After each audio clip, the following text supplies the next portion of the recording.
So, as I was saying in episode one, I'm going to cover a pretty wide ranging bit of topics, and then I'm going to make some shorter, more collapsed videos on this discussion. I may have to change the graphic. As I was telling you all, I'm just going to do this in flow. Um, and if there are areas that I sort of start to talk about in any of these episodes, just go into the comments, type, yeah, you need to continue talking about or talk more about this subject.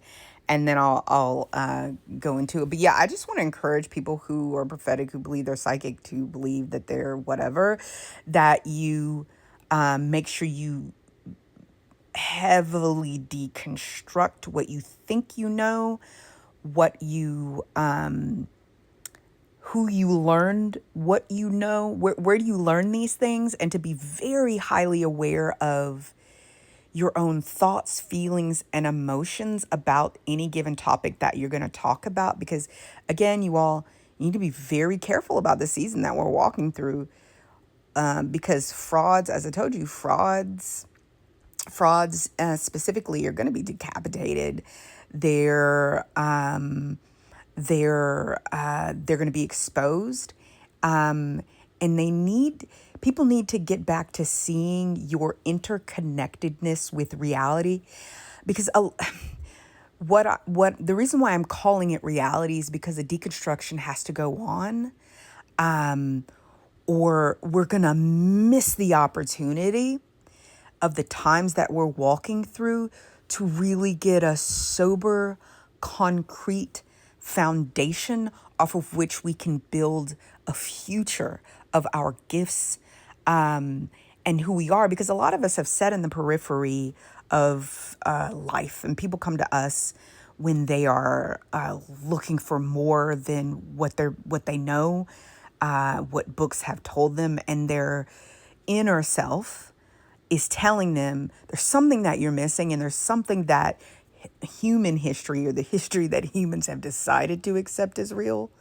cannot tell you. And there is something that your religion or your philosophy is not telling you. So they'll come to people like us who can do, as I was saying in the first episode, as I was explaining, some people, if you're who are very self-aware, very much so critical thinkers, they will have come to the conclusion and try to give you this explanation that that I gave you in the first episode of really the phenomenon that's going on. And I'll try not to drift too far in this.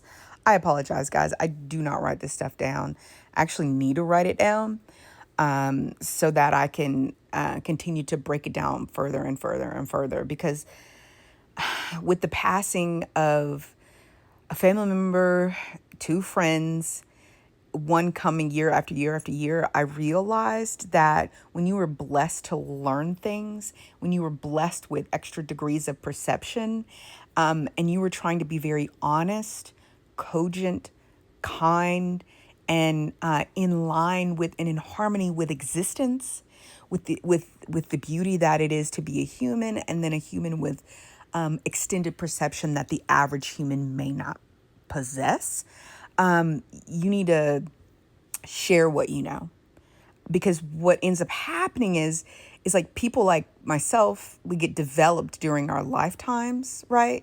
And I'll have to talk about development, but you will have the opportunity to be developed, and you become a spark in the darkness that, if you're lucky, some of what you know, and if you're eloquent enough and you're deconstructed enough, you will be able to present that information in a way that provides a light to those who come after you. It's so important, because what capitalism does is it robs the width, the depth, and breadth of knowledge that can be left, and then even the width, depth, and breadth of comments that might be made, that's robbed too. Because as I will always teach you, anything that I say or anyone else says, you should take it, and I go through a process, because you guys know that I'm a constantly deconstructing person. And I'm a deeply critical thinker. I'm highly analytical, and I don't take what people have to say as gospel. Because anybody who's been in a high control religion, who's then had to turn and face reality with the little bit of human history that we know as supremacized and imperialized and highly edited as it is, you realize with basic knowledge that human beings are constantly conned, and one generation is trying to rig the game on behalf of their future progeny. And they'll do it to everyone else except their progenies. They'll do it to their detriment, and they really don't care. So we all have to take extra steps to yield to really begin to balance the stupidity that capitalism and toxic late stage capitalism has presented us with with if you are an intuitive and if you are a person who is hearing and seeing, etc., who has just a more extended grasp of reality, right?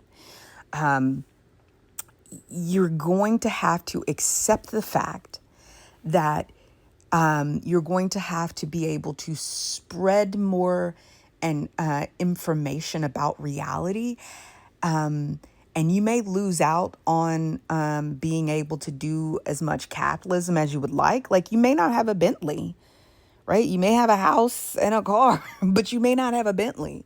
There is a very well-known prophet who is well known for talking about Bentleys and airplanes and private jets and how much they really believed, and they were, they're going to manifest that. And anybody who's listening and has basic hearing and seeing, you know that they're in tuned with their pocketbooks more than, it doesn't matter how gifted they are, they're more in tune with their pocketbooks and how much of their kingdom that they're going to build before they die, and how much they're going to get, rather than how much of the future.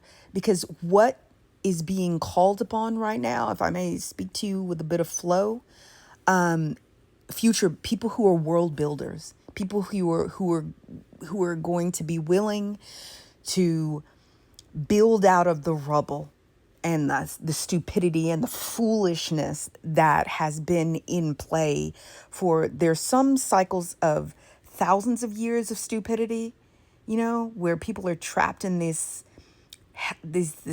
entropy of religion and this high control religion, and which is really just human beings controlling other human beings, and hijacked philosophies that were imperialized, rotted out, and turned into tools of oppression rather than liberation. Like, there is a clarion call. There is a call for people who are willing to build the future, even if it doesn't mean they're going to get their maximum amount of delight while they're doing their tour of duty here on Planet Blue.